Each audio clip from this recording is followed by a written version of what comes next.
Bom dia a todos, eu, Pedro Holloway, sócio da Caju Capital, trago a vocês nosso giro semanal, nosso giro que dá uma ideia do que vai acontecer de mais importante essa semana entre os indicadores políticos e econômicos da semana que se inicia dia 3 do 11 e vai até o dia 9 do 11.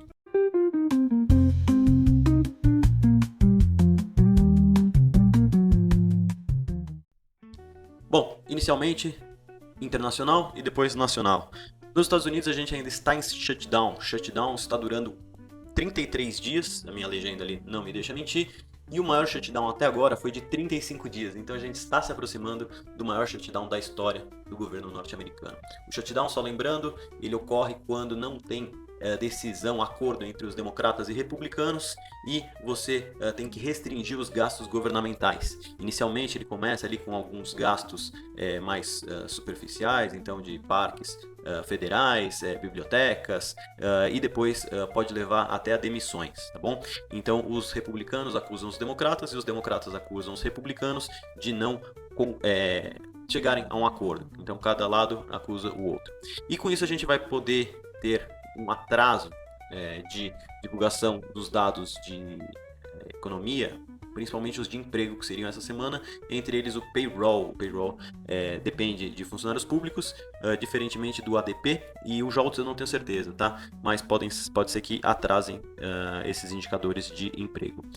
De recentes a gente teve o discurso do Jeremy Powell na semana passada, quando ele anunciou a queda dos juros, daqui a pouco a gente vê a queda, mas ele deu destaque também para a falta de confiança nos dados para tomar as decisões. Então ele falou que o corte de dezembro não está garantido, inclusive não estão conseguindo ver o que vem à frente com relação aos dados econômicos.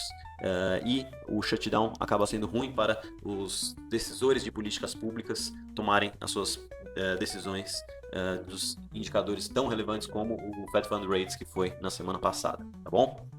Além disso, a gente teve a reunião do Trump com o Xi Jinping. Esse daí foi um pouco ensaiado, né? Acho que estava um pouco escrito ali que os Estados Unidos não iam aplicar as tarifas máximas. O próprio Donald Trump falou que não era sustentável manter aquelas tarifas de 100%, então recuou e diminuiu, se não me engano, mais 10% nas tarifas base.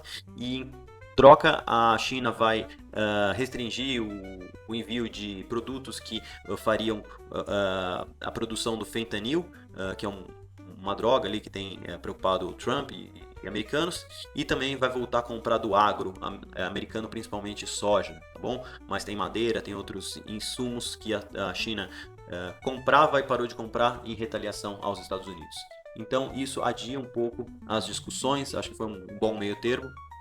E vamos ver o que acontece nessas discussões intermediárias. Também, já deixa eu puxar o gancho ali, as negociações Estados Unidos-Brasil estão ocorrendo. A única notícia que a gente teve foi na semana passada mesmo, mas depois disso não saiu mais nada.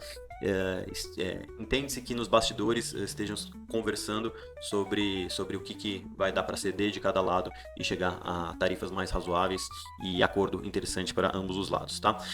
De agenda econômica lá fora era isso, tem alguns PMIs que acabam não influenciando tanto os mercados, uma coisa ou outra, mas nada, só quando vem muito surpreendente, mas a gente vai ter nos Estados Unidos, na Inglaterra, na Europa, na China, acho que no Brasil também.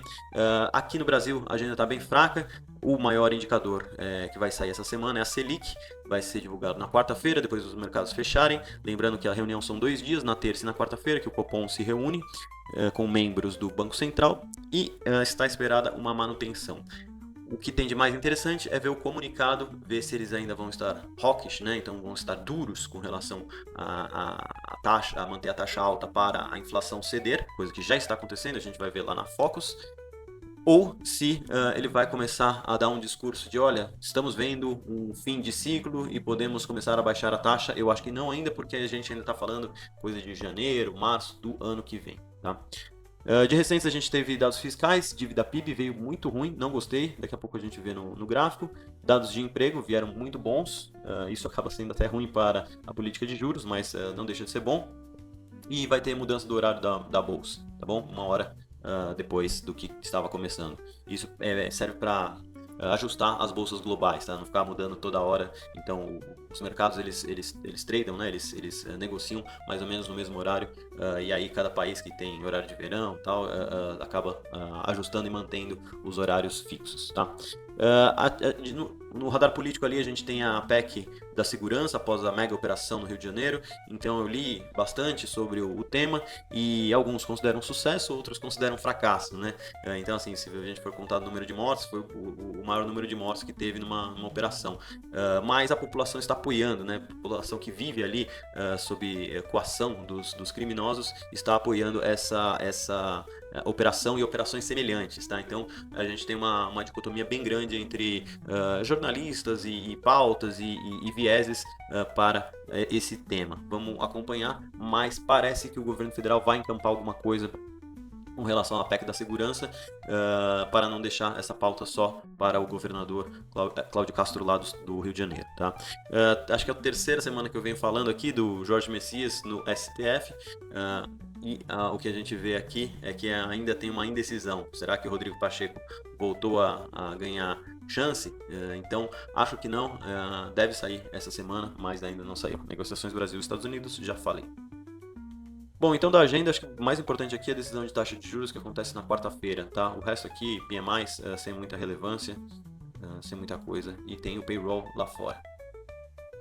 Vamos ao nosso escopo internacional. Internacional como tem pouca coisa, vamos ver os nossos tradicionais indicadores. Taxa de juros lá nos Estados Unidos, a próxima reunião é no dia 10 de dezembro. Ele está sendo previsto pelo mercado uma queda, tá bom? Então a queda aqui ela estava mais acentuada, eu acho que depois da fala do Powell diminuiu um pouco a chance de queda, então 63%, achando que ainda vai cair os juros, porém depois da próxima reunião, as próximas 3 reuniões seriam de manutenção, então 28 de janeiro, 18 de março, 29 de abril, manutenção, quando só em meados do ano que vem, junho e julho, começa a queda novamente para 3,25. Isso eu falo de maior probabilidade, sempre na banda inferior, tá, pessoal? Então vamos considerar aqui que ainda vai ter mais uma queda esse ano e depois para. Então para ali na faixa de... desculpa, essa de dezembro e aí depois para em 3,5. Isso é muito importante para os valuations das bolsas e movimentos dos fluxos de capitais. Olha só, taxa de juros, ela deu uma subidinha por conta disso, tá? Então o azul comparado com o que estava uma semana atrás, o vermelho, ela aqui nos vértices mais curtos, ela até diminuiu um pouquinho, tá mais ou menos igual, só que depois de um ano ela começa a subir, tá? Então o pessoal achando realmente que não vai dar para cair tanto os juros, então teve essa mudança da semana passada para essa. Só a título de comentário, é pouco, tá? Mas lá nos Estados Unidos, qualquer pouco é bastante se a gente estiver falando em pontos percentuais com relação à base, a quanto que tá. Aqui, então, voltou, né? Então, acho que a gente estava no patamar menor, a curva pontilhadinha, e ela voltou para o que estava um mês atrás. Brasil, Caju e Capital. Taxa de juros no Brasil, então, a gente teve, com relação a um mês atrás, uma queda, então, é esperado...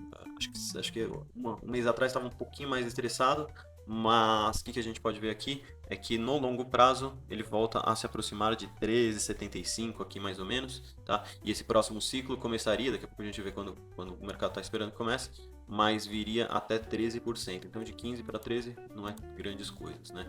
Semana passada foi uma semana então um pouco mais de estresse, a gente viu essa curva subindo um pouquinho, principalmente nos vértices mais longos, tá? Então a partir de 29 ali, quando a gente pega a IPCA+, subiu 2, 3, até 9 bips na curva. Vamos ver quando foi esse 9 aqui, esse 9 foi 2040, tá? Então os títulos ficaram mais interessantes de comprar. Os mais curtinhos caíram um pouquinho aqui, tá? Bom, taxa de juros esperada. Essa daqui, então vamos lá, novembro, essa semana é esperada uma manutenção, dezembro é esperada uma manutenção, então essa taxa de 15%. Agora o que está sendo especulado é a reunião de janeiro e a reunião de março. Para essa reunião de janeiro, então, a gente tinha uma probabilidade de queda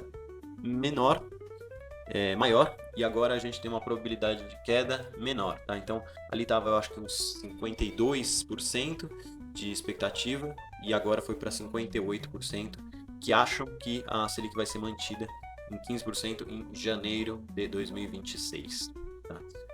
Foco na Focus, que novidades interessantes. A expectativa de inflação está caindo por parte dos economistas, isso é bom para o Banco Central. Essa Focus saiu ali com IPCA esse ano esperado em 4,55. Será que atingiremos a meta? Agora eu estou otimista, pode ser. Então, estava até 2, 3 semanas atrás, achando que não ia bater, que ia bater ali na trave, mas agora, inclusive grandes bancos também revendo para dentro da meta, abaixo dos 4,50. Isso é bom para controle de inflação e expectativa para os próximos anos. Tá certo que 2026 não mexeu, então está em 4,20, ainda muito alto, mas eu tenho a impressão também que os economistas vão rever aos poucos esse número de 2026. A urgência agora é o pessoal acertar esse ano e depois o ano que vem começa ali a partir de janeiro algumas revisões, o que vai casar um pouco com a divulgação com a reunião do Copom. Então pode ser que a gente comece a ter uma diminuição mais forte no começo do ano que vem e aí dando margem para o Copom baixar juros, tá? Taxa de desemprego, essa aqui veio bem, hein? Pelo segundo mês consecutivo, trimestre rodando assim, né? Média móvel, a gente tá com uma inflação, um desemprego em 5,6%. Nível mais baixo. O que ficou interessante, que eu queria chamar a atenção, cadê? A informalidade dos ocupados, 37,8%. É interessante que eu nunca tinha olhado esse número um pouco mais a fundo, e a informalidade ela é quase igual ao número de empregos formais, tá? Então, se a gente quiser que o governo faça aquelas medidas de aumento de salário mínimo, né, de benefícios aos trabalhadores, as coisas, não adianta, porque muito da força de trabalho ela está informal, ela não está diretamente nas PJs, nas MEIs, então microempreendedores, eles se dizem empregados para o IBGE, então vai aparecer aqui ocupado, né? Mas algumas políticas do governo de estabilidade, essas coisas não vão afetar, tá bom? Dívida PIB, esse aqui, bola fora do governo, hein? Pelo amor de Deus, tá piorando cada vez mais. Da última leitura para essa, a gente teve uma piora, se não me engano, estava em 77,6% e foi para 78,1%. Aqui é questionável, né? A gente pode falar, olha, estamos crescendo, estamos em pleno emprego, a inflação está sob controle, mas mesmo assim a gente vê que não é à toa, né? Então a gente está vendo um gasto do governo muito forte e assim, o governo precisa manter as contas em dia. E o que ele está fazendo para manter as contas em dia, com tudo isso de gasto? Ele está aumentando o imposto. Isso é ruim para a população inteira. Ninguém gosta de aumento de imposto. Eu acho que a gente está chegando num limite, ninguém aguenta mais. E todo mundo criticando o governo por conta de focar só na receita ao invés de corte de despesas, né? É claro que a gente vai ver programas individuais de, por exemplo, pé de meia, essas coisas, mas aí quando a gente vê quem está gastando com isso é o governo, né? Então assim, poxa, muito legal quando você olha ali verba para reformas, essas coisas são muito legais quando você olha individualmente, mas quando você olha no todo é uma política que não tem tanta consciência com os gastos, né? Então não à toa que a gente está vendo essa dívida PIB subir 6,4 pontos percentuais desde que o governo assumiu.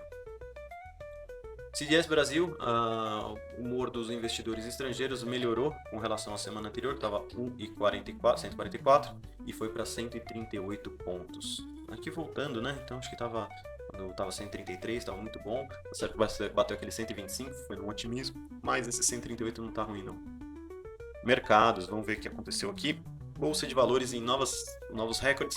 Nossa, eu contei, mas eu esqueci quantas altas seguidas foram. Acho que foi coisa de 6, 8 altas seguidas. São representados por esses candles verdes aqui. Como eu falo, ela continua numa tendência de alta.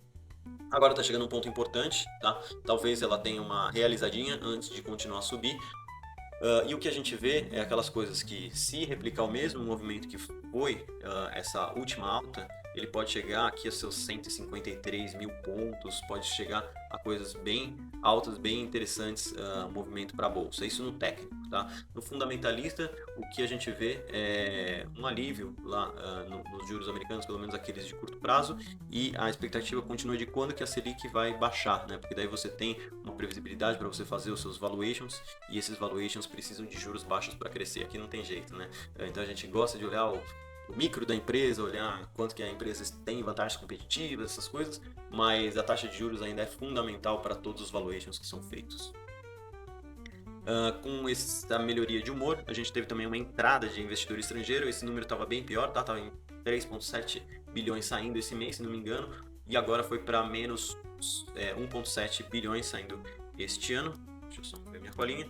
E o saldo de 2025 agora, 26,4 bilhões, também estava em 24,4, então por isso que eu sei que essa última semana entraram 2 bilhões. Olha as barras aqui da última semana, entrou bastante dinheiro estrangeiro mesmo, tá? De fundos aqui sem grandes novidades, então está dando 110 bilhões saindo de ações e multimercados, enquanto renda fixa e FDICs, grandes campeões do ano. Você, banker, não se sinta sozinho de recomendar ao seu cliente produtos de renda fixa, pois garantem uma rentabilidade mais previsível e muito mais segura. O patamar de 15% é daí para mais que os títulos de renda fixa estão oferecendo. Commodities, aqui também eu tenho um delay, acho que vou ter que conviver com esse delay, isso daqui é da quinta-feira, e aí quando tiver algum movimento muito forte no dólar eu trago uma atualização para vocês. O que me chamou a atenção aqui, que tem chamado esse ano, é a variação em 2025 de Bitcoin e cobre. Bitcoin caiu bastante esse mês, né? Caiu ali 4,3%, e então 109 mil dólares. Esse daqui não tenho certeza, tá? Que o Bitcoin ele varia bastante, na sexta-feira variou bastante. E o ouro também, ele deu uma quedinha na sexta, mas de qualquer maneira subindo mais de 50% esse ano. Beleza? Valeu, pessoal!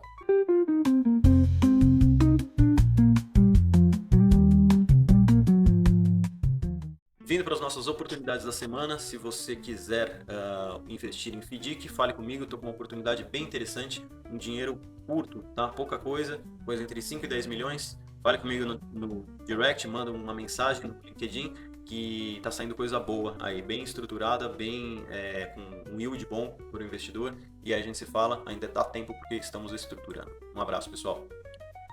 Cajuí Capital, fortalecendo negócios que movem o Brasil.